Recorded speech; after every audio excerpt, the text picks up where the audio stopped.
शक्तिशाली भूकंप से भारी नुकसान, डरा देगी ताइवान की तस्वीरें, पत्तों की तरह ढह गई इमारतें। नमस्कार, मैं हूं दीपिका। बीते बुधवार यानी 2 अप्रैल को ताइवान की राजधानी ताइपे में इतना तेज भूकंप आया कि इसके झटके जापान और फिलीपींस तक महसूस किए गए थे। 7.4 की तीव्रता से आए इस भूकंप ने न सिर्फ ताइवान की राजधानी ताइपे को तबाह कर दिया, बल्कि हजारों की संख्या में लोगों के घायल होने की खबर आई है। ताइवानी मीडिया की माने तो अब भी हजारों लोग इमारतों के मलबे में फंसे हुए हैं और रेस्क्यू टीम उन्हें सुरक्षित निकलवाने की कोशिश में लगी हुई है। इतना ही नहीं, भूकंप से बिजली की तारों और पावर प्लांट को भी नुकसान पहुंचा है, जिसके कारण वर्तमान में ताइपे के लगभग 51,000 घरों में बिजली नहीं है। ताइवान में बुधवार को आए भूकंप के झटकों को लेकर कहा जा रहा है कि ये 25 सालों में आया इस देश का सबसे भीषण भूकंप है। इस विनाशकारी भूकंप ने भारत के हिमाचल में हुए उस प्रलय की यादें ताजा करा दी, जिसमें हजारों लोगों ने अपनी जान गंवाई थी।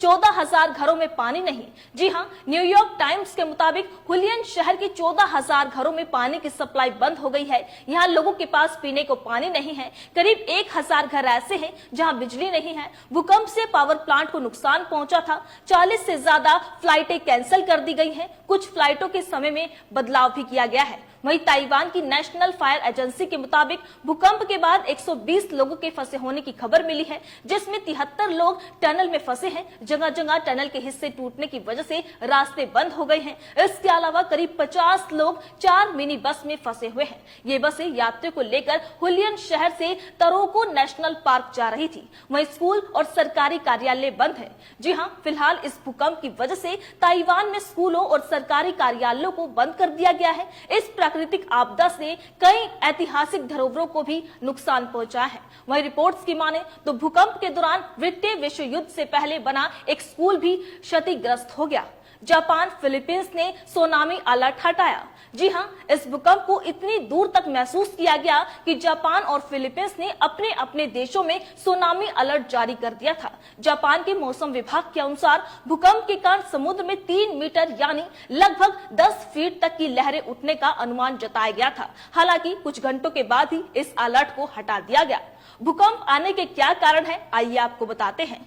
पृथ्वी की सतह के नीचे या यूं कहें कि धरती के नीचे हमेशा उथल पुथल चलती रहती है। वहीं पृथ्वी के भीतर मौजूदा प्लेटें लगातार आपस में टकराती या दूर खिसक जाती है। यही कारण है कि हर साल भूकंप आते रहते हैं। भूकंप को समझने से पहले हमें धरती के नीचे मौजूदा प्लेटों की संरचना को समझना बेहद जरूरी है। जानकारों की माने तो धरती में 12 टेक्टोनिक प्लेटें होती हैं। इन प्लेटों के आपस में टकराने पर जो ऊर्जा निकलती है उसे ही भूकंप कहा जाता है।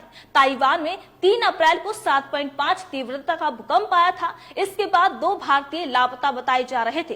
दोनों अब सुरक्षित हैं। विदेश मंत्रालय के प्रवक्ता रणधीर जायसवाल ने गुरुवार को इसकी जानकारी दी। उन्होंने कहा कि भूकंप के बाद 2 भारतीयों से संपर्क नहीं हो पा रहा था, अब उनसे बात हो गई है, दोनों सुरक्षित है।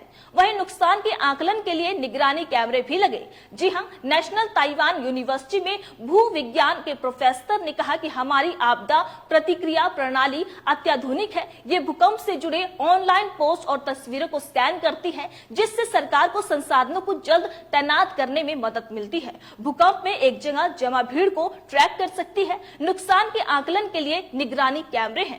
वहीं पीएम मोदी बोले कि हम पीड़ितों के साथ हैं। जी हां, ताइवान में भूकंप से मची तबाही पर प्रधानमंत्री नरेंद्र मोदी ने दुख जताया। सोशल मीडिया पर पोस्ट में पीएम ने लिखा कि भूकंप में घायल हुए लोगों के जल्द स्वस्थ होने की कामना करता हूं। हम इस मुश्किल घड़ी में ताइवान के लोगों के साथ हैं। वहीं भारत ने ताइवान में रहने वाले भारतीयों के लिए एडवाइजरी जारी की है। इंडिया ताइपे एसोसिएशन ने इमरजेंसी नंबर और ईमेल आईडी जारी की है। बता दें कि ताइवान में करीब 5,000 भारतीय रहते हैं। भूकंप में 1 दर्जन से ज्यादा लोग लापता हैं। जी हां, ताइवान में आए भूकंप में 1 दर्जन से ज्यादा लोग लापता बताए जा रहे हैं। वहीं उनकी तलाश जारी है। सामने आए वीडियो में इमारतें हिलती हुई दिखाई दी। वहीं भूकंप के दौरान पुल हिल रहे थे और लोग छिपने के लिए इधर उधर भाग रहे थे।